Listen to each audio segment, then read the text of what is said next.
Peço desculpas pela minha voz, mas eu tô com uma infecção na minha garganta, no meu estômago, sei lá, um negócio que dá ruim. E que tá melhorando. Hoje é o primeiro dia que eu consigo sentir uma melhora. Mas enfim, eu preciso gravar esse vídeo agora. Eu pedi em alguns dias atrás, algumas semanas talvez, pra vocês me mandarem comentários dizendo no que eu tinha ajudado vocês aqui no canal. E eu disse que eu ia usar isso numa apresentação. E eu apresentei isso faz algumas semanas também, eu acho que 2 semanas. Foi na mesma semana que eu pedi o vídeo. E essa apresentação foi para um prêmio de tese. No início eu tinha entendido que era um prêmio de tese realmente para estudantes que tinham feito atividades extracurriculares, então eu foquei bem nisso na apresentação. Mas eu acho que era realmente para falar sobre a sua tese e falar sobre as atividades extracurriculares como extracurriculares mesmo. Mas enfim, eu escolhi uma abordagem diferente e eu vou mostrar a apresentação para vocês verem onde é que vocês participaram dessa apresentação. Eu vou tentar a validação do júri ainda para poder enviar esse vídeo, então se você tá assistindo esse vídeo é porque o júri validou, mas enfim, não vai ter a discussão com o júri, não vai ter nada disso, só vai ter a apresentação mesmo.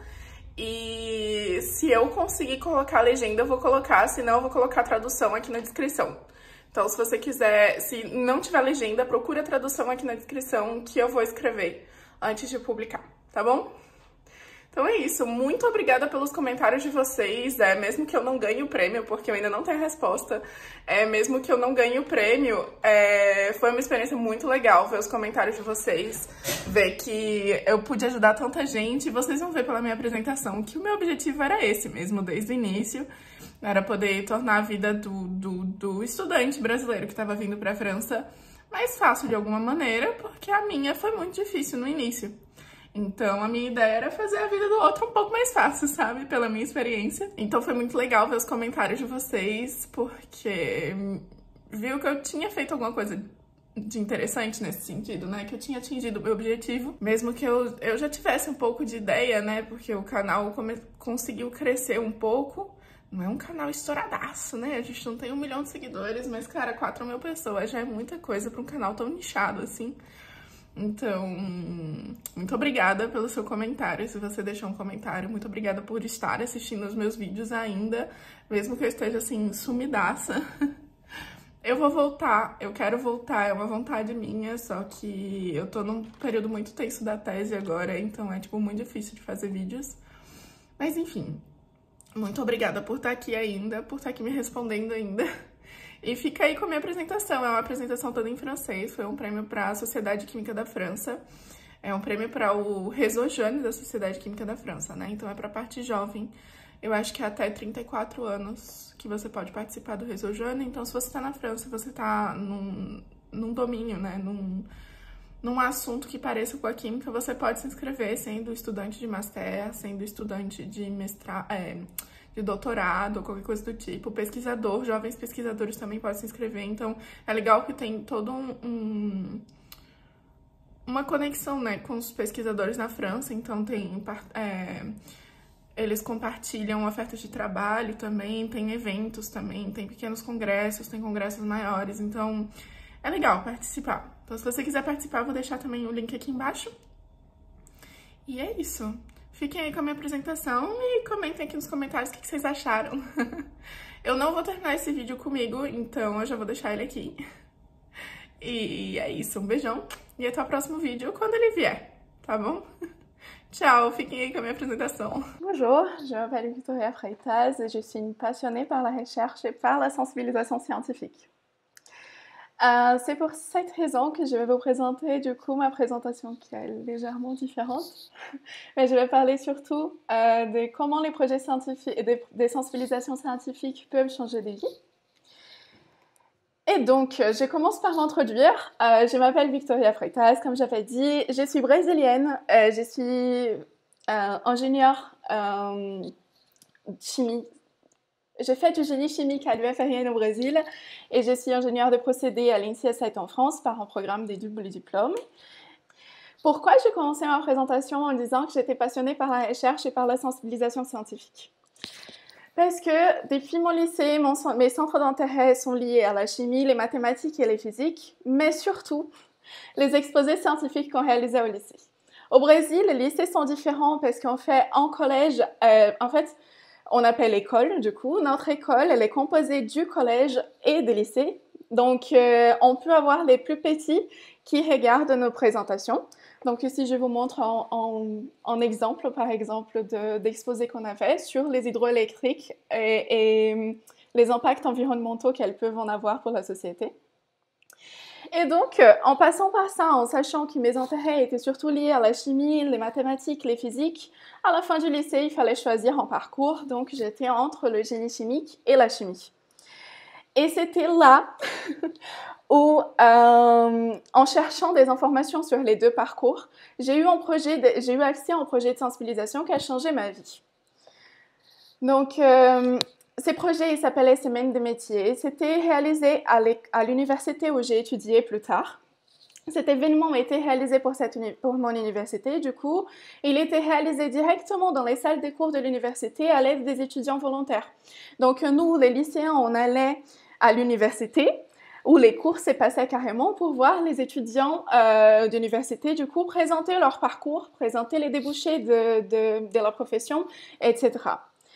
Et c'était à ce moment-là que une fille qui faisait du génie chimique, elle a réussi à me convaincre à faire du génie chimique parce que ça m'a trop intéressé déjà la pratique du génie chimique. Mais surtout, au milieu du chemin, elle a dit que ce serait possible, par exemple, de faire un échange avec la France, un programme d'échange entre la France et le Brésil, pour pouvoir faire un double diplôme en France. Et aussi, je me rappelle d'avoir posé une question en disant... Ok, mais est-ce qu'on peut faire des stages en France et tout? Parce qu'on sait que c'est la partie la plus difficile au Brésil. Et elle m'a répondu, oui, vous pouvez faire un stage à L'Oréal. Et en 2013, c'était où j'ai décidé de faire du génie chimique et de suivre ces parcours. Je me suis dit, je vais aller en France et je vais faire mon stage à L'Oréal. Bon, le stage à L'Oréal, il n'est jamais arrivé parce que ça ne me correspondait plus à la fin de mon parcours. Mais on va pas aller plus sur mon parcours maintenant. Cette fille, elle participait dans un programme qui s'appelle Programme d'éducation tutorielle, où j'ai pu participer juste après. Donc là, c'est moi carrément en train de faire la semaine des métiers des années après. Et donc, ce projet, il était divisé en trois piliers différents. Donc, l'enseignement, la recherche et la sensibilisation. Donc, j'ai dû faire du tutorat dans la partie enseignement quand j'étais à l'université, en développement d'un projet de recherche et aussi des projets de sensibilisation du grand public. Ces projets-là, ils étaient scientifiques, mais ils n'étaient pas forcément relationnés au génie chimique, mais on parlait de la dengue, la maladie, pour les enfants plus petits. L'idée, c'est qu'eux, ils répondent et ils propagent ça à leurs propres parents chez eux, avec des bonnes pratiques à éviter la dengue ensuite. Ces projets de recherche que j'ai développés, c'était mon premier contact avec de la recherche. J'ai développé trois photocatalyseurs par la méthode Sol-Gel.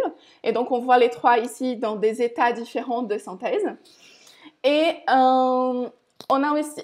ces catalyseurs étaient aussi utilisés pour faire des tests d'absorption d'un colorant d'industrie textile, les bleus de méthylène qu'on connaît tous, en réacteur batch.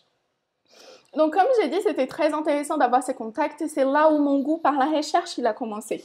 Mon goût par la sensibilisation et par la recherche sont très liés à ces projets que j'ai participé au Brésil. Ensuite, comme j'avais prévu en 2013, en 2017, j'étais sélectionnée pour venir en France. Donc, je suis arrivée en France à partir de ces programmes d'échange qui s'appellent Brafitech pour faire un double diplôme en France. Mais je suis arrivée en France pour vivre une des années les plus difficiles de ma vie. Je ne sais pas si c'était à cause de la bureaucratie entre les deux pays, parce qu'on connaît la France comme étant bureaucratique, mais le Brésil, il est aussi. Donc, vous imaginez que j'ai dû me balader entre les deux bureaucraties en même temps. C'était ma première fois en habitant toute seule. Et aussi, j'avais énormément d'attentes, que ce soit de pouvoir bien parler français, de bien comprendre les cours et de faire des amis. Mes attentes étaient immenses et je n'ai pas pu toutes les avoir.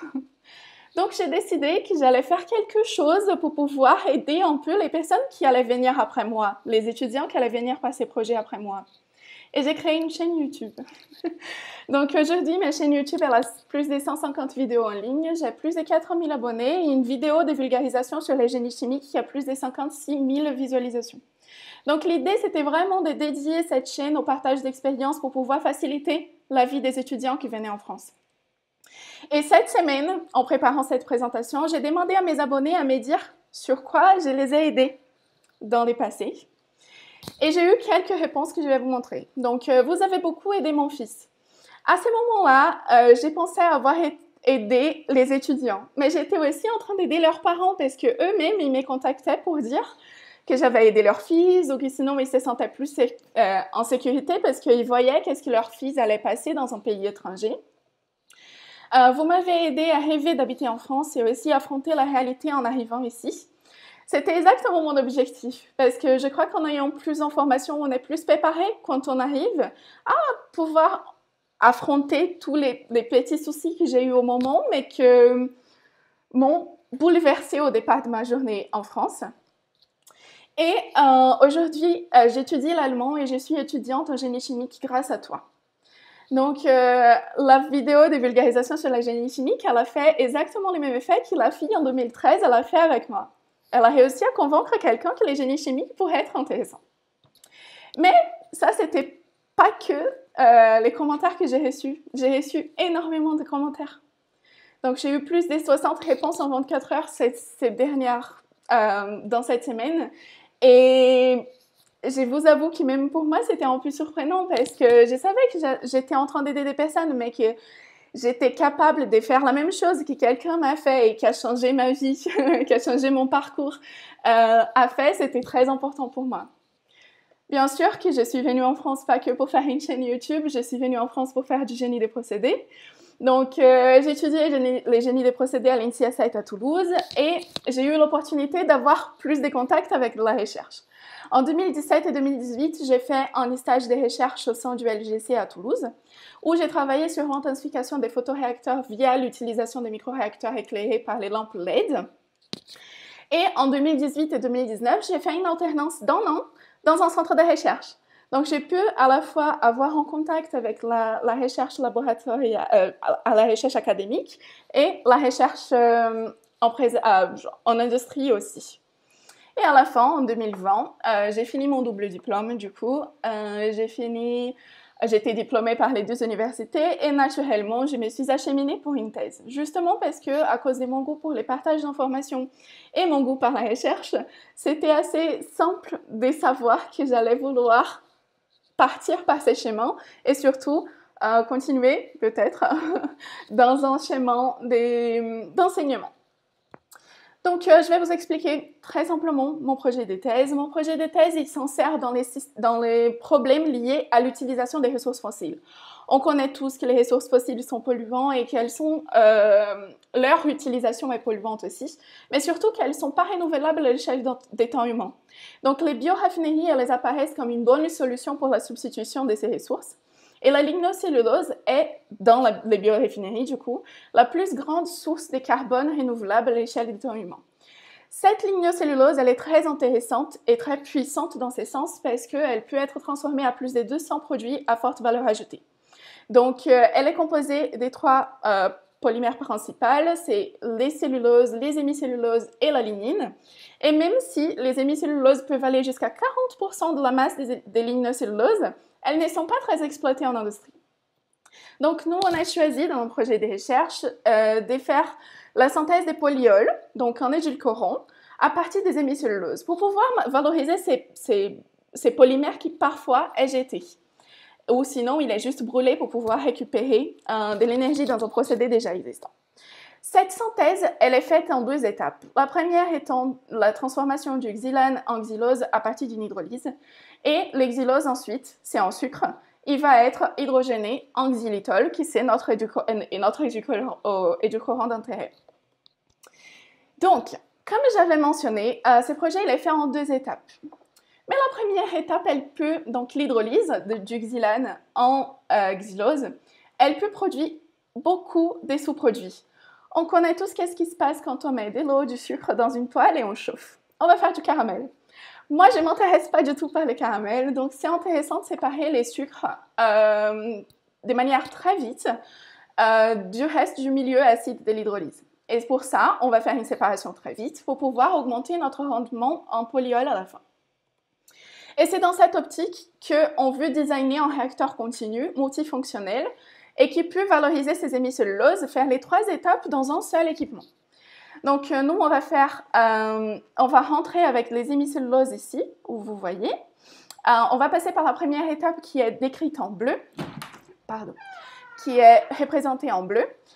Les sucres, ils vont passer par ces premiers lits catalytiques qui contiennent notre catalyseur acide, et les sucres ils vont être produits et séparés directement par la partie jaune qui est une membrane céramique. Donc à partir du moment où ils sont séparés, ils vont passer par le deuxième lit catalytique qui est en vert pour faire l'étape d'hydrogénation des sucres et ensuite produire notre produit. Ces projets ils peuvent permettre l'exploitation continue des procédés catalytiques et les couplages des diverses étapes des réactions par séparation et séparation par compartimentation. Donc, on va pouvoir faire les 3 étapes dans un seul équipement. Ma thèse, elle m'a fourni des compétences en préparation et caractérisation de catalyseurs hétérogènes. J'en ai développé des procédés en continu. J'ai des compétences en modélisation et simulation et surtout des compétences en chimie. On pense toujours à la Victoria de 2013 qui pensait entre la chimie et les génies chimiques. J'ai réussi à coupler les deux, comme j'ai couplé mes étapes de réaction d'ailleurs. Mais c'était pas seulement ça que j'ai développé pendant ma thèse. Donc, j'ai développé 2 projets de sensibilisation. Déjà, j'ai participé du réseau jeune de la Société chimique de France et j'y participe toujours. Mais j'ai décidé de ne pas parler de ça dans cette présentation. Je vais surtout focaliser dans les deuxièmes parties, les deuxièmes projets que j'ai participé. C'était les congrès scientifiques des enfants. Donc, notre idée, c'était de développer un collège idéal sur Mars. Donc, ce projet, il est réalisé depuis 5 ans en région Auvergne-Rhône-Alpes, puis il a été initié par la Cité de l'Espace à Toulouse, avec les soutiens de l'Agence spatiale européenne. Et il est réalisé par les planétariums de la ville de Vaux-en-Velin, à l'aide de certains partenaires. On a donc, l'idée c'était d'accompagner 4 classes, donc un binôme de doctorants allait accompagner 4 classes, 2 classes des 6e et 2 classes des CM2. Et donc, moi et mon binôme, on a accompagné une classe des 6e et c'est cette partie-là que je vais vous présenter maintenant. Donc, ces projets, il était divisé en 3 étapes. La première, c'était l'introduction, où on présentait la planète Mars, les avancées des recherches et tout ce qu'on avait comme information sur Mars. On présentait aussi les métiers de la recherche. Donc, qu'est-ce qu'un doctorant fait? Qu'est-ce qu'on a fait pour être un doctorant? Et quel était notre projet de recherche aussi? Donc, c'était très vulgarisé pour des enfants de 6e. Ensuite, on passait au développement. Donc, les étudiants étaient divisés en petits groupes pour pouvoir étudier certaines thématiques différentes sur cette planète.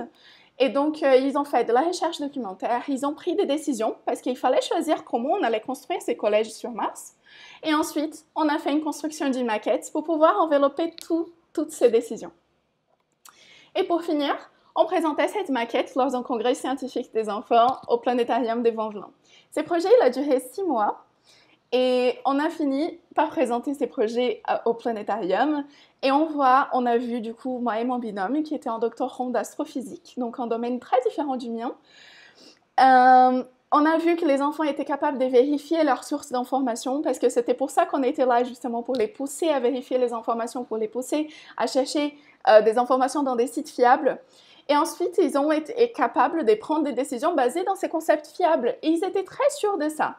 On discutait en groupe et ils étaient très sûrs dans les moments de montrer leurs décisions au reste de la classe.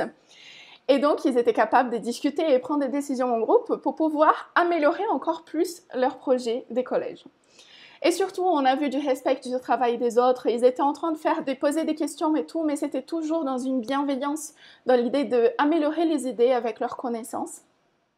Et on a vu aussi l'exercice de la créativité pour la maquette.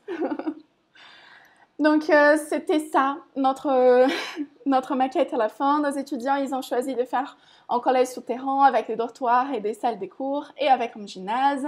Ils ont fait des choix avec, par exemple, de l'hydroponie pour faire pousser des plantes ou sinon des éoliennes ou l'énergie solaire pour pouvoir avoir de l'énergie. Donc, c'était très intéressant. Ils étaient capables de présenter devant tous les planétariums au moment et ils étaient très sûrs. Ils avaient des questions de toutes les autres classes aussi, mais ils étaient très sûrs d'eux-mêmes. Et à la fin, j'entendais des choses comme ah, c'est cool de voir qu'il y a une doctorante femme et on peut voir comment on peut arriver jusqu'à là. Et surtout, c'était très intéressant l'expérience, très enrichissante pour moi et je pense que pour les enfants aussi. Donc pour conclure, j'espère vous avoir montré que les projets de sensibilisation sont super importants pour inciter les goûts par les sciences et qu'ils sont capables de changer les réalités, comme ils ont changé la mienne. Je ne serais pas en France aujourd'hui si je n'avais pas participé d'autant de projets de sensibilisation et donc ma réalité était totalement changée à cause de ça. Et bon, pour finir, mon ressenti personnel, c'est que la recherche, elle avance plus vite quand elle est partagée. Que ce soit les enfants, les lycéens, les chercheurs, tout le monde a des idées intéressantes et qui font avancer plus vite la recherche. Donc, partagez vos expériences, c'est enrichissant. C'est la fin de ma présentation. Si vous avez des questions, je suis ouverte aux questions.